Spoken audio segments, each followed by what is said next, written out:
இங்க ரோகிணி ஒரு பக்கம் மனோஜை காப்பாத்துறதுக்காக தன்னோட முன்னாள் ஹஸ்பண்டோட அண்ணிக்கிட்ட போயிட்டு இந்த மாதிரி ஹெல்ப் கேட்குறாங்க. இப்படி மனோஜை காப்பாத்துறதுக்கு எனக்கு ஒரு 10 லட்ச ரூபா பணம் தேவைப்படுது, தயவு செஞ்சு உதவி பண்ணுங்க அப்படின்ற மாதிரி சொல்றாங்க. ஆனா அதுக்கு அவங்களும் இங்க பாருமா, இந்த மாதிரி எங்களுக்கிட்ட இருக்க சொத்துல கண்டிப்பா ஒரு பாதி என் தம்பிக்கு சேர வேண்டியது, அந்த சொத்தை கிறிஷ் பேருக்கு எழுதி வைக்கணும்னு நாங்கள் முடிவு பண்ணிட்டோம். அதுவும் 18 வயசுக்கு மேலே தான் அவனால் அந்த சொத்தை யூஸ் பண்ண முடியும். அந்த மாதிரி ஒரு உயிலை தான் நாங்கள் ரெடி பண்ணி வச்சிருக்கோம். இப்போ நீ திடீர்னு வந்து பணம் கேட்டால் எங்களால் எப்படிமா தர முடியும்? அதுவும் 10 லட்சங்கிறது ரொம்ப அதிகமாக இருக்கு. நாங்கள் வேணா உனக்காக இப்போ உன்னோட நிலைமைக்காக ஒரு 5 லட்ச ரூபாய் ரெடி பண்ணி தரோன்னு சொல்லிட்டு ஒரு 5 lakhs கையில் கொடுத்துருவாங்க. அதுக்கப்புறம் ரோகிணியும் அந்த 5 லட்ச ரூபாயை வாங்கிட்டு வேகமாக சிந்தாமணியை பார்க்கறதுக்காக ஓடி வந்துட்டு இருப்பாங்க. இன்னொரு பக்கம் சிந்தாமணியும் மீனாவோட ஆட்களும் சேர்ந்து பண்ணிட்டு இருக்க விஷயங்களை கேட்டு ரொம்ப வருத்தத்தோடையும் எப்படி இந்த விஷயத்துலேருந்து தப்பிக்கிறதுன்னு தெரியாமல் கவலையோடு இருந்துட்டு இருப்பாங்க. அப்போ ரோகிணி வந்ததை பார்த்துட்டு ரோகிணியை வச்சு டீல் பேசுகிற மாதிரி அந்த ஃபினான்சியர் கிட்ட பேச ஆரம்பிக்கிறாங்க. அந்த ஃபினான்சியர்கிட்ட ஒரு பக்காவான பிளானை போட்டு, இங்கே பாருங்க, நாம இந்த மாதிரி மனோஜ் மேலே இருக்க கேஸை அந்த மீனானால வாபஸ் வாங்கின மாதிரி இருக்கக்கூடாது. அதனால ரோகிணி கொண்டு வந்த 5 லட்ச ரூபா பணத்தை நான் இப்போ வாங்கிக்கிறேன். நீங்கள் என்ன பண்ணுறீங்கன்னா, இந்த மாதிரி ரோகிணிக்காக தான் மனோஜை நான் ரிலீஸ் பண்ணுறேன் அப்படின்ற விஷயத்த ஸ்டேஷனில் போய் அழுத்தி சொல்லி அது மனோஜுக்கு புரிய வைக்க நீங்கள் ட்ரை பண்ணுங்க.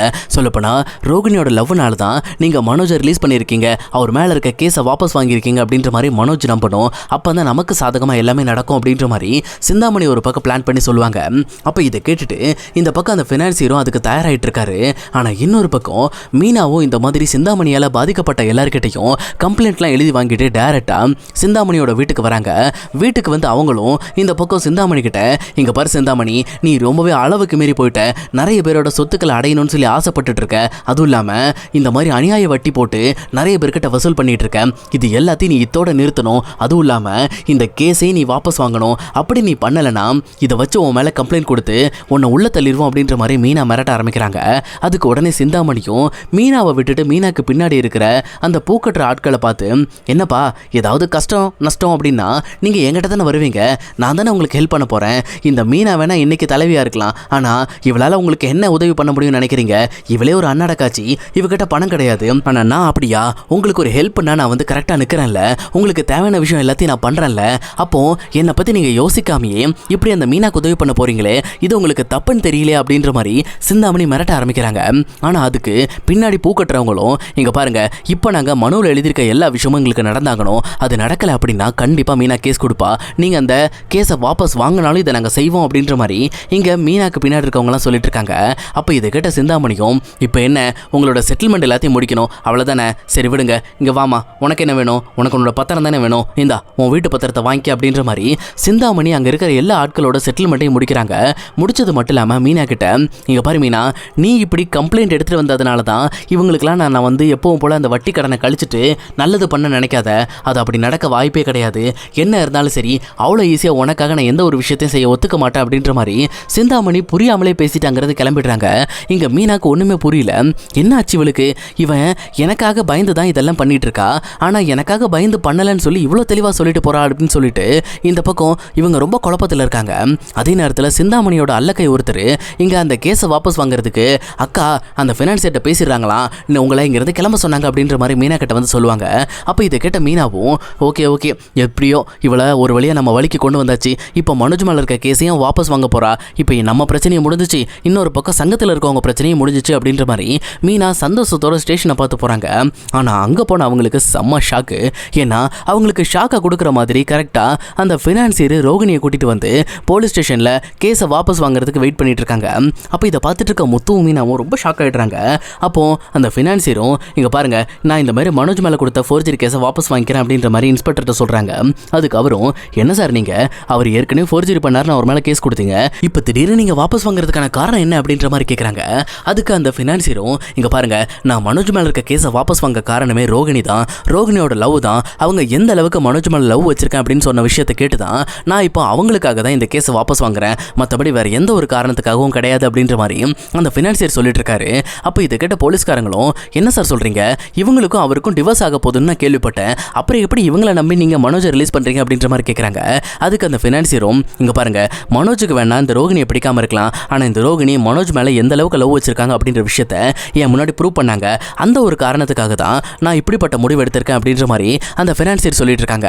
அப்போ இதையெல்லாம் கேட்டுட்டு இந்த பக்கம் முத்துவும் மீனாவும், என்ன மீனா இது, இப்படி இந்த ஃபினான்சியர் ரோகிணிக்கு சர்டிஃபிகேட் கம்ப்ளைண்ட் கொடுத்துட்டு இருக்கான். இவன் பேசுறதெல்லாம் பார்த்தா இவன் ரோகிணி கிட்ட பணத்தை வாங்கிட்டு பேசுற மாதிரி இருக்கு அப்படின்ற மாதிரி முத்து பக்காவா அந்த விஷயத்தை கண்டுபிடிச்சிடறாரு. ஆனா அது ஃப்ளூக் அப்படின்ற மாதிரி அவருமே நினைச்சுக்கிட்டு அதை சாதாரணமா விட்டுறாரு. இப்படி அந்த ஃபினான்சியர் பேசுறதை கேட்ட அந்த இன்ஸ்பெக்டரும், சரி சார், நீங்க கம்ப்ளைண்ட் கொடுத்தீங்க, ஏதோ அவங்க வீட்டாளுங்க பேசி உங்களை கன்வின்ஸ் பண்ணிருக்காங்க, அதனால நீங்க கம்ப்ளைண்ட்டை வாபஸ் வாங்குறீங்க, சரி சார் அப்படின்னு சொல்லிட்டு மனோஜ் மேல இருக்க அந்த கம்ப்ளைண்ட்டை வாபஸ் வாங்கிடுறாங்க. அதுக்கப்புறம் மனோஜ் ரிலீஸ் ஆகி வெளியில வராரு. இப்படி மனோஜ் வரும்போதே ரோகிணியை பார்த்து தலை குனிஞ்சிட்டு தான் இருக்காரு. ஏன்னா மனோஜ் எந்த ஒரு சூழ்நிலையிலையும் ரோகிணி தனக்கு வேண்டாம்னு சொல்லி ஒதுக்கி தள்ளியிருப்பாங்க. ஆனா ரோகிணி தான் தனக்காக ரிஸ்க் எடுத்து அந்த ஃபினான்சியர்ட்ட பேசி தன்னை ரிலீஸ் பண்ணிருக்க விஷயத்தை நினைச்சு மனோஜ் ரொம்ப சந்தோஷப்படுறாங்க. அதே நேரம் இங்க முத்துவும் மீனாவும் டைரக்டா அங்கிருந்து வெளியில வந்துடுறாங்க. வெளியில வந்ததுக்கு அப்புறம் கரெக்டா இங்க ரோகிணியும் மனோஜை கூட்டிட்டு வெளியில வராங்க. இப்படி அவங்க ஸ்டேஷனை விட்டு வெளில வரும்போதே கரெக்டா இங்க மனோஜும் ரோகிணியை பார்த்து, ரொம்ப தேங்க்ஸ் ரோகிணி, நீ இல்லைனா என்னால் கண்டிப்பாக வெளியில் வந்திருக்க முடியாது அப்படின்ற மாதிரி ரோகிணி கிட்ட நன்றி சொல்லிட்டு இருக்காங்க. அதுக்கு ரோகிணியும், இங்க பாரு மனோஜ், உனக்காக நான் எந்த லெவலுக்கு வேணாலும் ரிஸ்க் எடுக்க தயாராக இருக்கேன். ஏன்னா நான் உன்னை அந்த அளவுக்கு லவ் பண்ணுறேன்டா. நான் எந்த ஒரு காரணத்திலையும் உன்னை விட்டுட்டு போக மாட்டேன், கடைசி வரைக்கும் நான் கூட இருப்பேன் அப்படின்ற மாதிரி ரோகிணி சொல்லிட்டு இருக்காங்க. அப்படி அவங்க பேசிட்டு இருக்கும் போதே சொல்லப்போனால் உன்னை ரிலீஸ் பண்ணுறதுக்காக அந்த சிந்தாமணி கிட்ட போய் நான் தான் பேசினேன் அப்படின்ற மாதிரி அந்த விஷயத்தை பற்றி சொல்கிறாங்க. அப்போ உடனே மீனாவும் முத்துவும் டக்குன்னு ரோகிணி பக்கத்தில் வராங்க. வந்துட்டு மீனா ரோகிணியை பார்த்து, ஆமாம் ரோகிணி, சிந்தாமணி கிட்ட நீங்கள் என்ன போய் பேசுனீங்க அப்படின்ற மாதிரி கேட்குறாங்க. அதுக்கு ரோகிணியும், மீனா, நான் என்ன வேணாலும் பேசியிருப்பேன், அது உங்களுக்கு எதுக்கு, எனக்கு என் ஹஸ்பண்ட் மனோஜை காப்பாற்றணும், அதுக்காக நான் உங்ககிட்ட போய் பேசினேன் அப்படின்ற மாதிரி இங்கே ரோகிணி சொல்கிறாங்க. ஆனால் முத்துவும், இங்கே பாரு ரோகிணி, நீ சிந்தாமணி கிட்ட என்ன பேசுனேன்னு எங்களுக்கு தெரிஞ்சாகணும். ஏன்னா நாங்களும் சிந்தாமணி கிட்ட டீல் பண்ணிட்டு இருந்தோம், மனோஜ் வெளியில் எடுக்கிறதுக்காக எங்களால் முடிஞ்ச விஷயத்தை நாங்கள் செஞ்சுட்டு இருந்தோம். ஆனால் சிந்தாமணி நீ சொன்ன பேச்சை கேட்டு எதுக்காக ரிலீஸ் பண்ணணும், அப்போ அதுக்கு வேற ஏதாவது காரணம் இருக்கா அப்படின்ற மாதிரி கேட்குறாங்க. அதுக்கு ரோகிணியும், ஆமாம், நான் சிந்தாமணி கிட்ட ஒரு 5 லட்சம் ரூபாய் பணத்தை ரெடி பண்ணி கொடுத்து அந்த பணத்தை வச்சு தான் இந்த பக்கம் நம்ம மனோஜை வெளியில் எடுத்தேன். அதுவும் அந்த 5 லட்சம் ரூபாய் நான் மனோஜ்காக வெளியில் ஒரு இடத்துல கடை வாங்கியிருக்கேன் அப்படின்ற மாதிரி அந்த விஷயத்தை பற்றி ரோகிணி சொல்கிறாங்க. அப்போ இதை கேட்டுட்டு இந்த பக்கம் செம்ம ஷாக் ஆகுறாங்க முத்துவும் மீனாவும். அப்போ மீனா தான், பார்த்தீங்களாங்க, அந்த சிந்தாமணி நான் சொன்னதை கேட்டு பயந்து போய் இந்த கேஸை வாபஸ் வாங்கிடக்கூடாதுங்கிறதுக்காக ரோகிணியை மிரட்டி அவன் மூலமாக ஒரு பணம், அதாவது ஒரு லாபம் 5 லட்சம் ரூபாய் எடுத்துக்கிட்டு அதுக்கப்புறம் இங்கே ரோகிணிக்கு சப்போர்ட்டா மனோஜை ரிலீஸ் பண்ண மாதிரி ஒரு நாடகத்தை நடத்திருக்கா அப்படின்ற விஷயத்த மீனா தெளிவாக போட்டு உடைக்கிறாங்க. ஆனால் ரோகிணியும், இங்கே பாருங்க மீனா, உங்களுக்கு சிந்தாமணி மேலே கோபம் இருக்கு, பகை இருக்குங்கிற காரணத்தினால சிந்தாமணி மேலே பழி போடாதீங்க. அவங்க ஒன்றும் அந்த அளவுக்கு கெட்டவங்களாம் கிடையாது. அவங்க என்னையும் மனோஜையும் சேர்த்து வைக்கிறதுக்கு அவங்களால முடிஞ்ச எல்லா விஷயத்தையும் பண்ணிக்கிட்டு இருக்காங்க அப்படின்ற மாதிரி ரோகிணி சொல்லுவாங்க.